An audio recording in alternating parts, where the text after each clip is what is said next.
அனைவருக்கும் வணக்கம். 2ஆம் வகுப்பு கணக்கு முதல் பருவம். இன்று நாம் பார்ப்பது அலகு 1இல் 3வது பாடம், எனது இடம் எங்கே. நமக்கு ஏற்கனவே 1, 2, 3 எண்கள் நன்றாக தெரியும் இல்லையா? இப்போ நம்மளுடைய தரவரிசை எந்த இடத்துல நம்ம இருக்கோம் அப்படின்னு தெரிஞ்சுக்கணும். இப்போ பாருங்கள், இங்கே இந்த குழந்தைங்கள் எல்லாம் வரிசையாக உட்காந்துருக்காங்க. அப்போ இவங்களுடைய இடம் எது, எத்தனையாவது இடத்தில் இவர்கள் அமர்ந்திருக்கிறார்கள், 1வது இடமா, 2வது இடமா, 3வது இடமா, இதை பற்றித்தான் நாம் இந்த பாடத்தில் பார்க்க போகிறோம். பயிற்சி செய்வோமா. இங்கே விலங்குகளுடைய வரிசை கொடுத்துருக்காங்க இல்லையா? நம்ம இடது புறத்திலிருந்து வலது புறமாக பார்த்துட்டே வருவோம். முதல் இடத்துல பாருங்கள், எந்த விலங்கு இருக்கிறது? யானை. 2வது இடத்தில் புலி. 3வது இடத்தில் குரங்கு. 4வது இடத்தில் சிங்கம். 5வது இடத்தில் ஒட்டகச்சிவிங்கி. அடுத்து 6வது இடத்தில் எது இருக்கிறது? கரடி. 7வது இடத்தில் முயல். 8வது இடத்தில் நீர் யானை இருக்கிறது. 9வது இடத்தில் பாண்டா. 10வது இடத்தில் அணில். இதை தான் நம்ம என்ன சொல்கிறோம்னா தரவரிசை.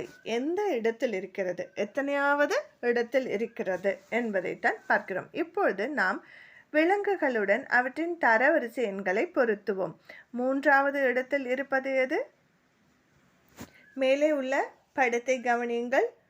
1வது, 2வது, 3வது இடம். 3வது இடத்தில் எது இருக்கிறது? சரிதான், குரங்கு. அப்போ 3வது இடத்தில் இருக்கும் விலங்கு குரங்கு, அதனுடன் பொருத்துவோம். அடுத்து 10வது இடத்தில் அணில். 4வது இடத்தில் சிங்கம். 5வது இடத்தில் ஒட்டகச்சிவிங்கி. 2வது இடத்தில் புலி. 8வது இடத்தில் நீர் யானை. 1வது, அதாவது 1வது இடத்தில் யானை. 9வது இடத்தில் பாண்டா. சரியாக பொருத்துவோம். அடுத்த பயிற்சி செய்வோமால, இடமிருந்து வலமாக உற்று நோக்கி பூக்களின் தரவரிசை எண்களை எழுதுக. இப்போ எந்தெந்த இடத்துல எந்தெந்த பூக்கள் இருக்குது அப்படின்னு நம்ம தெரிஞ்சுக்குவோம். அடுத்து அதனுடைய இடங்களை நாம் சரியாக அங்கே கோடிட்ட இடத்தில் நிரப்புவோம். இப்போ பாருங்கள், முதல்ல இருக்கக்கூடிய பூ எந்த இடத்தில் இருக்கிறது? 5வது இடம். அடுத்ததாக இருப்பது 10வது இடத்தில் இருக்கிறது. அடுத்த பூ முதல் இடத்தில் 1வது இடத்தில் இருக்கிறது. அதற்கு அடுத்ததாக 9வது இடத்தில் உள்ளது. அடுத்த பூ 8வது இடம். கீழே பாருங்க, அடுத்தது 6வது இடம், 3வது, 4வது, 2வது, 7வது இடம். அவற்றை சரியாக நாம் அங்கு எழுதுவோம். அடுத்ததாக இடமிருந்து வலமாக தரவரிசை எண்ணிற்கேற்ப வண்ணமிடுக. இப்போ 5வது இடம், அந்த வட்டத்திற்கு வண்ணமிடுவோம். அடுத்து பாருங்க, 7வது இடம். அடுத்ததாக 10வது இடம். சரியாக நாம் வண்ணமிடுவோம். ஆராய்ந்து அறிவோமா. பலூன்கள் வரைந்து அதற்கேற்ப தரவரிசை எண்களை எழுதுக. ஏற்கனவே அவங்க பலூன்கள் வரைஞ்சி தரவரிசை எண்களை கொடுத்துருக்காங்க 7வது இடம் வரைக்கும். அதை அப்படியே நம்ம வரைஞ்சி கீழே தரவரிசை எண்களை எழுதுவோம். அப்போ பார்த்தீங்கன்னா உங்களுக்கு கடைசியாக ஒரு கட்டம் மீதம் இருக்கும். அதில் உங்களுக்கு பிடித்த பலூனை வரைந்து அது எத்தனாவது இடத்தில் இருக்கிறது, தரவரிசை இடம் 8வது என்பதை அங்கு நாம் சரியாக எழுதுவோம். அடுத்து நாம் பார்ப்பது கற்போமா பகுதியில் நம்ம தினமும் பயன்படுத்தக்கூடிய பணத்தாள்கள் அம்மா அப்பா பயன்படுத்துவாங்க இல்லையா? அதில் அதனுடைய மதிப்பு பார்த்திங்கன்னா எண்ணாலையும் சரி எழுத்தாலையும் சரி இருக்கும். நீங்கள் வாங்கி பாருங்கள், கண்டுபிடிங்க எந்த இடத்துல இருக்குது அப்படிங்கிறதையும் கண்டுபிடிங்க. இப்போ நம்ம பார்க்குறது எண் பெயர்கள். இப்போ நம்ம சாதாரணமாக என்ன சொல்லுவோம்? 1, 2, 3ன்னு சொல்லுவோம். ஆனால் அதை முறையாக நம்ம எப்படி சொல்லணும், எழுதணும் அப்படின்னா 1, 2, 3, 4, 5, 6, 7, 8, 9, 10 இப்படி தான் சொல்லணும், இப்படி தான் எழுதணும். பார்த்தீங்கன்னா உங்களுக்கு எண்ணிக்கைக்கும் அந்த புள்ளிகளும் கொடுத்துருக்காங்க. கீழே அதனுடைய எண் மதிப்பும் அதற்கான எண் பெயரும் கொடுத்துருக்காங்க. தெரிந்து கொள்வோம். அடுத்து இது ஒரு சின்ன ஆக்டிவிட்டி, விளையாட்டாக விளையாடலாம். எண்ணையும் எண் பெயரையும் பொருத்துவோம். இந்த மாதிரி எண்ணும் எண் பெயரும் இருக்கக்கூடிய அட்டைகளை தெரியாத மாதிரி கவிழ்த்தி வச்சுட்டு ரெண்டையும் எடுக்கணும். எடுக்கும்போது எண்ணும் என் பெயரும் சரியாக எடுத்தவங்க இங்கே வெற்றியாளர். அடுத்தடுத்து எடுத்து ட்ரை பண்ணுங்க நீங்கள். அடுத்து நாம் பார்ப்பது பயிற்சி செய்வோமா. எண்ணி எண்ணையும் அதன் எண் பெயரையும் இணைக்க. உதாரணத்திற்கு முதல் படம் கொடுத்துருக்காங்க பாருங்கள். எத்தனை படங்கள் இருக்கிறது? 1, 2, 3, 4. அதை 4உடன் இணைத்து அதனுடைய எண் பெயர் 4 அதனுடன் இணைத்திருக்கிறார்கள். அதே போன்று மற்றவற்றையும் எண்ணுவோம், எண்ணையும் என் பெயரையும் சரியாக இணைப்போம். அடுத்ததாக பார்ப்பது எண்ணி எண்ணையும் என் பெயரையும் எழுதுக. எங்க படங்கள் கொடுத்துருக்காங்க. உதாரணத்திற்கு முதல் படம் பாருங்க, எத்தனை குருவிகள் இருக்கிறது? ஒவ்வொரு படத்தில் உள்ளவற்றையும் எண்ணுவோம், என் மதிப்பை எழுதுவோம், என் பெயரையும் எழுதுவோம். முதலில் எண்ணுவோமா? 1 2 3 4 5 5 குருவிகள். அப்போ என் மதிப்பு 5, என் பெயர் 5. இதே போன்று மற்ற படங்களையும் எண்ணி எண்ணையும் அதன் என் பெயரையும் எழுதுவோம். அடுத்ததாக நாம் பார்ப்பது கற்போமா. இங்கு நாம் என் பெயர்கள் 11 முதல் 20 வரை அறிந்து கொள்வோம். முதலில் உள்ள படத்தை பாருங்கள். இங்க ஒரு 10 பாசி மணிகள் அடங்கிய ஒரு சரம் இருக்கிறது. அது 10ன்னு வச்சுக்குவோம். அடுத்தது தனியாக எத்தனை மணி இருக்கிறது? பாசி மணி இருக்கிறதுனா 1. இப்போ 10உடன் 1 சேர்த்தால் 11. அதை நாம் என் பெயரில் எப்படி எழுதுவோம்? 11. அதே போன்று பார்த்தீங்கன்னா 10 மணிகள் உள்ள சரம் 1, உதிரி மணிகள் 2. அப்போ 12. அடுத்ததாக 13, 14, 15, 16, 17, 18, 19, 20. 2 பாசிமணிச்சரங்கள் முழுமையாக உள்ளது. இப்போ ஒரு 10, 2 10, 20. அடுத்ததாக பயிற்சி செய்வோமா. பறவைகளை எண்ணி என் பெயரை எழுதுக. முதலில் உள்ள பறவை பாருங்க, கிளி. ஒவ்வொன்றாக வரிசையாக எண்ணுங்கள். எத்தனை கிளிகள் இருக்கிறது? 16. எழுதுவோமா? 16. காகம் 13. அடுத்ததாக 12. கொக்கு 12. சிட்டுக்குருவி 14. பழங்கள் 11. வாத்து 15. அவற்றை சரியாக படத்தில் பார்த்து எண்ணுங்க. எண்ணிட்டு அதனுடைய எண் பெயரை இங்கு எழுதுங்கள். அடுத்து நாம் பார்ப்பது செய்து பார்ப்போமா. எளிதாக எண்ணுவது எப்படி? இப்போ உங்ககிட்ட மொத்தமாக ஒரு குவியலை ஒரு விதைகளை கொடுத்துட்டு இதை எண்ணுங்க அப்படின்னு சொன்னால் நீங்கள் அதை எடுத்துகிட்டு 1 2 3ன்னு இப்படியே எண்ணிக்கிட்டே வருவீங்க. ஆனால் இடையில என்ன ஆகும்? திடீர்னு இது எண்ணணுமா எண்ணலையா ஒரு டவுட் நமக்கு வந்துடும் இல்லையா? இதை எப்படி எளிதாக எண்ணலாம் அப்படின்னா, விதைகளை 10 விதைகள் எண்ணணுன்னு அது ஒரு தொகுப்பாக வச்சிடணும். அப்போ 10 நம்ம எண்ணி வச்சுட்டோம்னா இப்போ அதை எண்ணுவதற்கு மிகவும் எப்படி இருக்கும்? எளிதாக இருக்கும். இப்படி நாம் எளிதாக எண்ணலாம். பயிற்சி செய்வோமா. 10கள் கொண்ட தொகுப்புகளாக கட்டமிட்டு எண்ணி எழுதுக. இப்போ இப்படி பார்த்தோம்னா நமக்கு எந்தக்கு ஒரு மாதிரி இருக்கும் இல்லையா? இந்த எதை எண்ணணும் எதை எண்ணலை அப்படின்னு டவுட் வரும். இப்போ என்ன பண்ணிக்கலாம்? நம்ம 10 பிரித்து கட்டம் போட்டுக்கலாம். இப்போ எண்ணுவதற்கு எளிதாக இருக்கும் இல்லையா? அப்போ நீங்கள் இந்த மாதிரி பிரித்து 10 பிரிச்சுட்டு சரியாக எண்ணி எழுதுங்கள். இப்போ உதாரணத்துக்கு நம்ம பிரித்ததையே எண்ணுவோம். முதல் இது பாருங்கள், 3 கட்டங்கள் பிரிச்சிருக்கோம் இல்லையா? ஓன்லி 10 இருக்கும். ஒரு 10, 2 10, 3 10, 3 10, 30. உதிரியாக எத்தனை இருக்கிறது? 1 2 3 4 5 6 7 8. 30 8 38. இது போன்று எண்ணி எழுதுவோம். இப்போது எண்ணுவதற்கு மிகவும் எளிதாக இருக்கிறது அல்லவா? அடுத்து கற்போமா. 2 கட்டங்களிலும் உள்ள நாணயங்களை பார்க்க. முதல்ல பாருங்க, 10 1 ரூபாய் நாணயங்கள் இருக்கிறது. அப்போ அதனுடைய மதிப்பு எவ்வளவுதான்? 10 ரூபாய் தான். அடுத்து இந்த கட்டத்தில் பாருங்க, ஒரு 10 ரூபாய் இருக்கிறது. இதனுடைய மதிப்பும் எவ்வளவுதான்? 10 ரூபாய் தான். அப்போ இரண்டும் சமம் தான். அப்போ ஒரு 10 ரூபாயில் எத்தனை 1 ரூபாய்கள் இருக்குது அப்படின்னா 10 1 ரூபாய்கள் இருக்கிறது. இப்போ 10 ஒன்றுகள் சேர்ந்தது ஒரு 10. பயிற்சி செய்வோமா. 10 நாணயங்கள் கொண்ட தொகுப்புகளாக வட்டமிட்டு எண்ணி பொறுத்துக. நம்ம ஏற்கனவே பண்ண மாதிரி தான் இல்லையா? இப்போ இங்கே 10 1 ரூபாய் நாணயங்களை சேர்த்து ஒரு கட்டம் போட்டுருவோம். அப்போ மீதி இருக்கக்கூடிய நாணயங்களை எண்ணிக்கலாம். முதல் இது பாருங்கள், 10க்கு போட்டாச்சு. மீதி எத்தனை இருக்குது? 4 இருக்குது. அப்போ இங்கே 14 ரூபாய் இருக்கிறது. இது கடைசியாக உள்ளது, அதனுடன் இணைப்போம். அதே போன்று மற்றவற்றையும் எண்ணி இணைப்போம். அடுத்து நாம் பார்ப்பது பயிற்சி செய்வோமா. 10 பொருட்கள் கொண்ட தொகுப்புகளாக கட்டமிட்டு எண்ணி எழுதுக. முதலதற்கு அவங்களே கட்டமிட்டு எண்ணி எழுதியிருக்காங்க. எத்தனை 10கள்? 2 10கள் 8 ஒன்றுகள். அடுத்ததற்கு நாம் செய்வோம். பாருங்கள், 2 10கள் மீதி உதிரியாக 6. அப்போ 1கள் 6, 10கள் 2, 26. அடுத்ததற்கு பார்த்தீங்கன்னா 3 10கள் 2 1கள் 32. பயிற்சி செய்வோமா? தொகுப்புகளை எண்ணி பலூன்களின் எண்ணிக்கையை எழுதுக. இப்போ பார்த்தீங்கன்னா ஒவ்வொரு தொகுப்புலையும் எத்தனை இருக்குது? 10. முதல் படம் பாருங்க. 1 10, 2 10, 3 10, 3 10, 30 அவர்களே அங்கே கொடுத்துட்டாங்க. அதே போன்று மீதி உள்ளவற்றிற்கும் நாம் எண்ணி எழுதுவோம். இரண்டாவது பாருங்க. 1 10, 2 10, 3 10, 4 10, 5 10, 6 10, 7 10. 7 10 எவ்வளவு? 70. அதை அங்கு சரியாக எழுதுவோம். அதே போன்று ஒவ்வொரு தொகுப்பிற்கும் எண்ணி சரியான விடையை இங்கு நாம் எழுதுவோம்.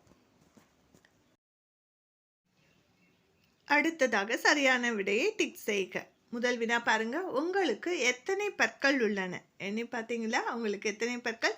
20ஐ விட அதிகமா குறைவா? 20ஐ விட இப்போ அதிகமாயிடுச்சு. அதிகம். அதற்கு டிக் போடுங்க. அடுத்து உங்கள் வகுப்பில் உள்ள மாணவர்கள் எத்தனை பேர்? எத்தனை பேருன்னு பாருங்க. இங்கே வகுப்பில் எத்தனை தான் இருக்காங்கன்னா 30ஐ விட குறைவாக இருக்காங்க. அதனால நான் அதற்கு டிக் போட்டிருக்கேன். அடுத்து ஒரு மிதிவண்டி சக்கரத்தில் எத்தனை கம்பிகள் இருக்கும் அப்படின்னா எத்தனை கம்பிகள் இருக்கும்? 40ஐ விட குறைவு. அடுத்ததா ஒரு பேருந்தில் எத்தனை இருக்கைகள் இருக்கும் அப்படின்னா 50ஐ விட குறைவு. பேருந்துக்கு பேருந்து அது மாறுபடும். அடுத்ததாக பயிற்சி செய்வோமா? அட்டவணையை நிறைவு செய்க. இப்போ முட்டைகள் கொடுத்துருக்காங்க.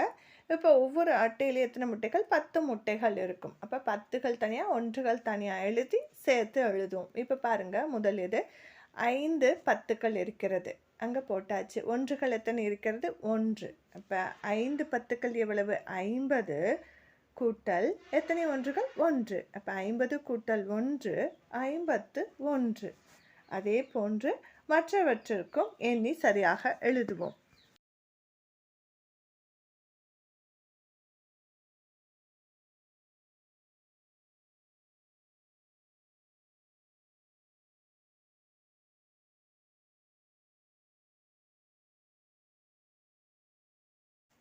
அடுத்தும் பயிற்சி செய்வோமா? அட்டவணையை நிறைவு செய்க. இங்கேயும் 10கள் 1கள் அதை நம்ம சேர்த்து எழுதுறதுக்கான அட்டவணை தான் கொடுத்துருக்காங்க. அப்போ இங்கே 60லிருந்து ஆரம்பிப்பதும் 70 அதையும் நம்ம என்ன செய்வோம்னா இங்கே சரியாக எழுதுவோம். அடுத்ததும் பார்த்திங்கன்னா அதே பயிற்சி செய்வோமா தான். எது வருது அப்படின்னா 80 90கள் வந்துடுது. அதாவது 8 10கள் 80, 9 10கள் 90. இதை நாம் பிரித்தும் சேர்த்தும் எழுதுவோம்.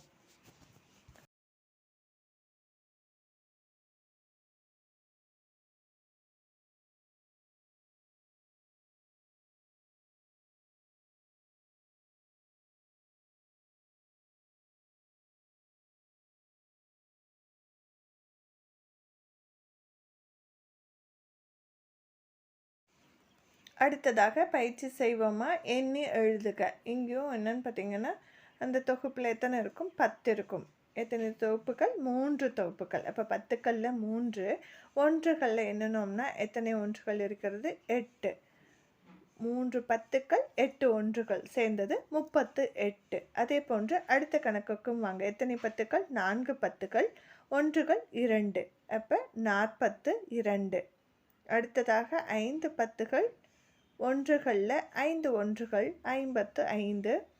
அடுத்து 6 10கள் 3 1கள் 63. எண்ணி எழுதுக. இது அதே போல தான் நம்ம 10களையும் 1களையும் எண்ணி சேர்த்து எழுதுவோம். முதல்ல 6 10கள் 7 1கள் சேர்த்து 67 அங்கே கொடுத்துட்டாங்க. அடுத்ததாக 4 10கள் 9 1கள் அப்போ 49. அடுத்து பார்த்திங்கன்னா 7 10கள் 5 1கள் 75. அதற்கு அடுத்தது 8 10கள் 2 1கள் 82. அதே போன்று மற்றதையும் எண்ணி எழுதுவோம். பயிற்சி செய்வோமா? எண்ணி எழுதுக. இதுவும் அதே போன்று தான் மணிச்சரங்களாக கொடுத்திருக்கிறார்கள். முதல் இது பாருங்கள். 2 10கள் 20, தனியாக உதிரி மணிகள் 6, அப்போ 26. அதே போன்று அடுத்ததையும் என்றுவோம். 1 10 2 10 3 10 30, உதிரி மணிகளாக 5 இருக்கிறது. 30 5 35. அதே போன்று மற்றதையும் எண்ணி சரியாக எழுதுவோம். பத்துகள் மற்றும் ஒன்றுகளை எழுதுக. இங்கே 3 10 7 ஒன்றுகள் 37ன்னு கொடுத்துருக்காங்க. அடுத்து 89 கொடுத்துருக்காங்க. எத்தனை பத்துக்கள்? 8 பத்துக்கள் 9 ஒன்றுகள். அடுத்ததாக 22 2 பத்துகள் 2 ஒன்றுகள். 46ல் 4 பத்துக்கள் 6 ஒன்றுகள். 50ல் 5 பத்துகள் 0 ஒன்றுகள். 78ல் 7 பத்துகள் 8 ஒன்றுகள். 52 5 பத்துகள் 2 ஒன்றுகள். அடுத்து 64 6 பத்துகள் 4 ஒன்றுகள். 98 9 பத்துகள் 8 ஒன்றுகள். சரியாக எழுதுவோம்.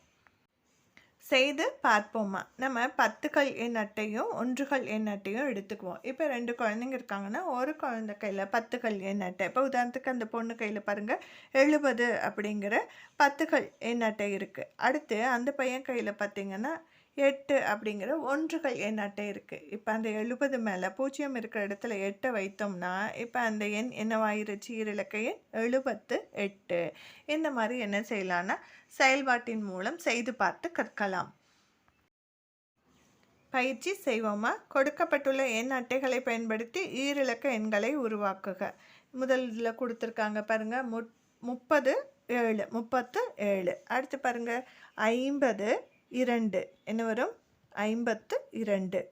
20 8 சேர்த்தனோம்னா 28.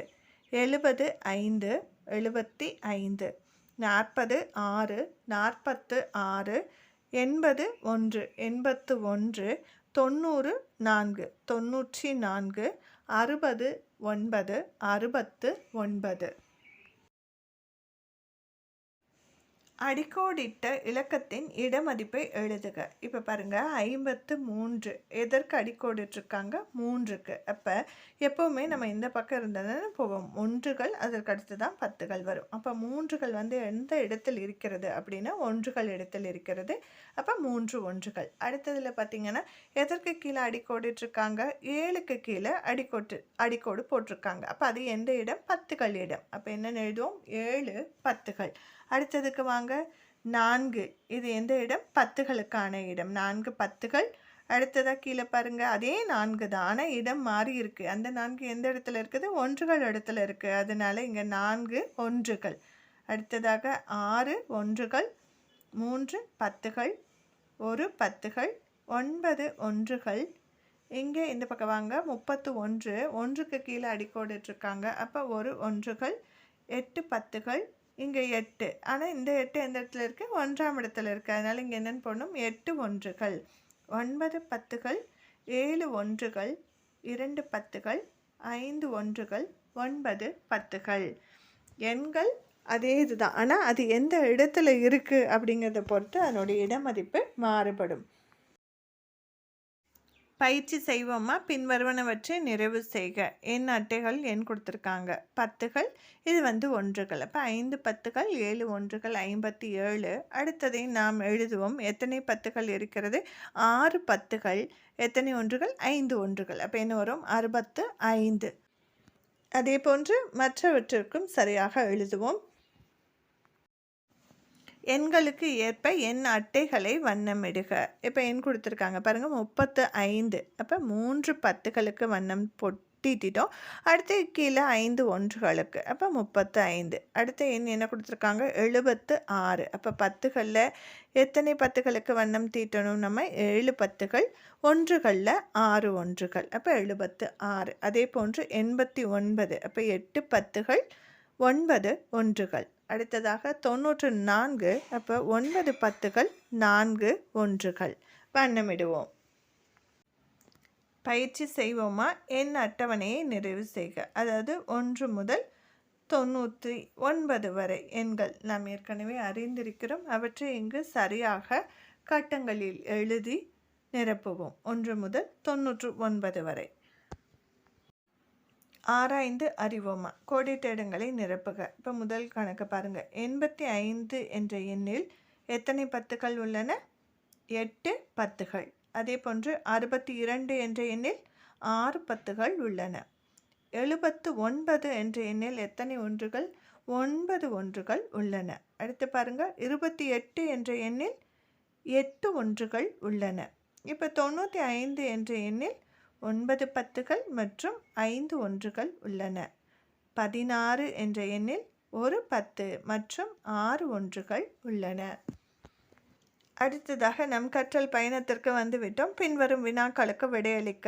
இடமிருந்து வலமாக 10வது பொருளை வட்டமிடுக. அப்போ எண்ணிக்கிட்டே வாங்க. 10வது பொருள் எது? கண்டுபிடித்து விட்டீர்கள் தானே? அதற்கு வட்டமிடுவோம். அடுத்து பழங்களை எண்ணி எண்ணையும் என் பெயரையும் எழுதுக. அப்படியே எண்ணிட்டே வருவோம். எண்ணி மொத்தமாக எத்தனைன்னு என் பெயரையும் எண்ணையும் அதுக்கடுத்து அதனுடைய என் பெயரும் எழுதுவோம். அடுத்து பாருங்கள், 87 என்ற எண்ணில் எத்தனை 10கள் இருக்கிறது? 8 10கள் மற்றும் 7 ஒன்றுகள் உள்ளன. அது அங்கே எழுதுவோம். அடுத்ததாக எண்ணி எழுதுக. எத்தனை 10கள் எண்ணுங்க, அடுத்து ஒன்றுகளை எண்ணுங்க. இப்போ சேர்த்து இங்கு நாம் எழுதுவோம்.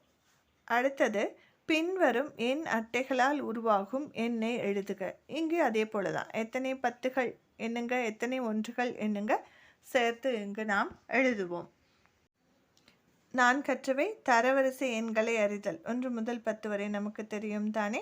அடுத்து என் பெயர் அறிதல். 1 முதல் 20 வரை என் பெயரும் நமக்கு தெரியும். அடுத்து பாருங்க, பொருள்களை தொகுப்புகளாக்கி எண்ணுதல். நம்ம 10 10 பிரித்து எண்ணுவோம் தானே, அதுவும் நமக்கு தெரியும். அடுத்து இட மதிப்பை புரிந்து கொள்ளுதல். 1ஆம் இடம் 10ஆம் இடம் நமக்கு தெரியும். அடுத்ததாக எண்ணி எழுதுதல். இதையும் நம்ம எண்ணிடுவோம். ஒவ்வொன்றையும் 10கள் இருக்குது. 10களை எண்ணிட்டு ஒன்றுகளை எண்ணி எழுதுவோம். இவை எல்லாமே நாம் கற்றுக்கொண்டவைகள் தானே.